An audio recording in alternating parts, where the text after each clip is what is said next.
Singapore. Ya, Customer Service Excellence for frontline and back office staff. Nah, Anda bisa langsung tahu dan ngerti gimana sih caranya melayani pelanggan gitu ya, dengan segala komplainnya, keluhannya gitu, marah-marahnya gitu ya. Secara layak dan juga tepat gitu kan Pak James. Karena seringkali tantangannya seperti yang sudah dibahas tadi, perusahaan tidak keluarkan budget yang cukup, kemudian ada juga ekspektasi yang mungkin sudah meningkat dari pelanggan, atau ada juga yang barangkali tidak ini ya Pak James ya, customer service-nya tidak terupdate dengan bagaimana cara melayani yang baik dari waktu ke waktu.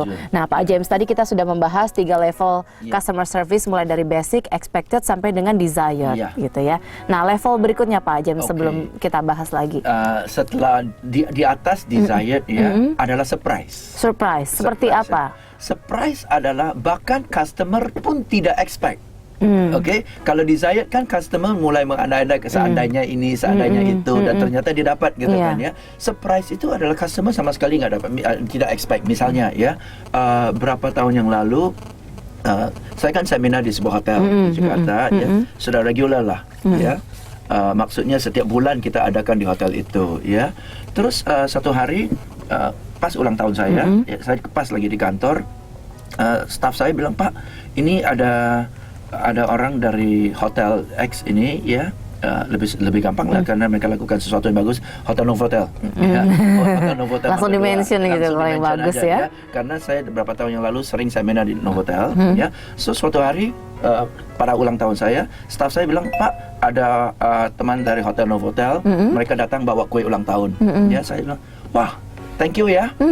Nah, saya sama sekali tidak terlintas di pikiran saya bahwa Hotel Novotel akan kirim kue ulang tahun dong, ya kan? Bahkan saya tidak tahu bahwa mereka bahkan tahu ulang tahun saya tanggal berapa, ya.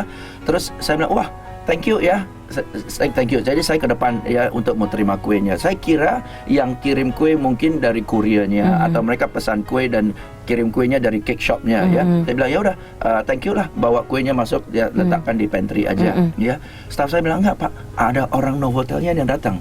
Langsung, oke lah. Jadi saya keluar dari kantor ruang saya expect mungkin PR staffnya atau marketing eksekutifnya yang datang, ya, karena kan paling dapat manfaat dari seminar kita adalah marketing eksekutifnya kan, ya. Saya keluarlah, ternyata the whole team, dari manajernya sampai marketing eksekutifnya sampai PR-nya, 5 orang datang loh. Cuma bawa kue. Hanya untuk ucapkan happy birthday kepada saya. Saya surprise sekali. Wow, sampai the team comes. Ya, kalau kirim kue aja saya sudah surprise, ya. Apalagi sendiri datang bawa kuenya, saya surprise sekali. Ya. Ini 5 orang antar kue gitu ya. 5 orang antar kue, ya. Buat manajemen bisa ada 2 sudut pandang kan ya. Satu, surprise customer. Kedua, ngapain sih kirim kue sampai 5 orang? Emang satu nggak kuat bawahnya gitu. Segede apa sih kuenya? Kue yang sampai kan. Ngapain sih sampai 5 orang? Emang nggak ada kerjaan gitu kan? Tergantung sudut pandang kan. Nah, ini sudut pandangnya adalah mereka memahami bahwa oke lah, let's do something to surprise him. Artinya kan mereka juga menganggap penting customer itu. Seringkali kalau customernya penting, mendatangkan untung banyak bagi perusahaan, layanannya gila-gilaan Pak James. Tapi giliran untungnya nggak seberapa, layanannya juga ya nggak seberapa juga. Ya, maka gimana, dalam melayani customer pun harus ada levelingnya. Nggak mungkin, maaf kata, nggak mungkin customer yang nginap sekali aja, 5 orang datang kirim kue kan. Nggak seimbang kan ya, oke. Tapi customer yang nginap 5 hari, nginap 1 hari saja, mungkin kirim kartu lah, kartu ulang tahun pun buat customer itu seperti gila, gue nginap sekali aja, kirim kartu undangan loh. Nah, itu lebih bagus kan, daripada saya sudah nginap 50 kali, satu undangan pun, satu kartu pun belum diterima kan. Satu komplimen belum pernah dapat gitu ya. Gitu kan. Jadi, tetap di level yang berbeda, tingkat surprise-nya berbeda. Oke. Itu baru level keempat. Adakah level tertinggi dari layanan customer service ini Pak James? Nah, kalau customer itu secara terus-menerus di-surprise-kan, ya, ini kan, wow, besok, wow, dapat lagi, wah, dapat perhatian. Ujungnya bukan kuenya kan, tapi dapat perhatiannya, ya, wow. Lama-kelamaan dia jadi raving fans. Sama seperti sekarang kan, satu kegiatan, satu tindakan yang mereka lakukan 4 tahun yang lalu, sampai hari ini saya cerita. Terus aja diomongin, padahal kejadiannya 4 tahun yang lalu 4 ya. tahun yang lalu, karena surprise kan. Terngiang-ngiang terus ya Pak Iya, James ya. surprise. Tapi kalau sesuatu yang mereka layani bertahun-tahun kepada ribuan pelanggan secara standar, nggak teringat kok, memang begitu. Iya. Ya, kamarnya rapi, nggak teringat ke spraynya lurus, nggak keingat kok. Memang demikian. Emang harusnya begitu Iya. gitu ya. Nah dari level-level basic, expected, desire, surprise sampai dengan raving fans itu gitu kan. Oke, kita terima penelpon dulu. Ternyata ibu produser kita sudah memberikan tanda ada penelpon yang sudah bergabung bersama kita pagi ini. Langsung saja kita angkat Pak James. Yes. Oke, selamat pagi. Halo dengan Bapak Pak Haryanto. Silakan Pak Haryanto, selamat pagi. Selamat pagi, Pak Jim. Selamat pagi, Pak Iya, Haryanto. Thank you silakan for Pak calling. Haryanto. Saya sih seorang marketing, Oke. Mm-mm. tapi saya tertarik juga di dengerin service. Yes, Ya. penting loh Pak buat seorang sales and marketing, customer service Ya, excellence betul, ini. betul. Tiap kali kadang-kadang kita memang agak gregetan tuh kan. Mm-mm. Kalau misalkan customer yang sudah kita sudah dapat, tapi Iya. ternyata di divisi service-nya itu kurang Iya. intens gitu Iya. service customer kita. Gitu. Mm-mm. Seperti itu. Iya. Karena kan kita tidak tahu ya Pak Jim, apakah customer itu akan membeli lagi atau enggak gitu. Yes, iya.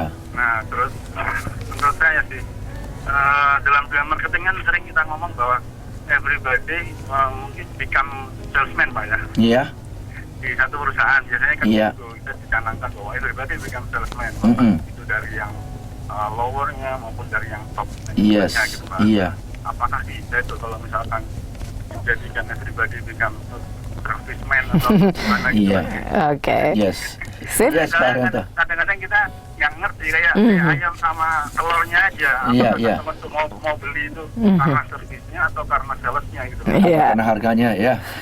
Itu aja mungkin. Oke, baik. thank you untuk teleponnya Pak Haryanto. Terima kasih, Pak Haryanto. Oke, silakan langsung dikomentari Yes. Pak James. Nah, itulah frustasinya orang-orang sales. Ya, sering kita dengar Iya. ya, sering di lapangan frustasi orang sales dengan dia berjuang untuk dapat customer, akhirnya tersabotase dalam Iya. tanda petik ya oleh rekan-rekannya sendiri yang tidak mengerti perjuangannya dia. Udah Oke? susah-susah dapetin Susah-susahnya. klien. Sering kita dengar keluhan dari frontliners ya yang setiap hari dimarah-marahin pelanggan, tetapi tidak ada tindakan nyata dari manajemen ya untuk merubah cara kerjanya dan sebagainya ya. Sering kita dengar keluhan dari atasan ya yang mengeluh bahwa bawahannya tidak sadar-sadar ya, walaupun sudah kasih insentif, sudah kasih infrastruktur, sudah kasih fasilitas, tapi bawahannya maka untuk menjawab problem ini semua, saya kembali yang September ini ya, bulan September, smart listeners tolong catat tanggal 21 September ya. Ini akan kembali mengadakan seminar ya Pak James ya. Saya akan adakan seminar dan kali ini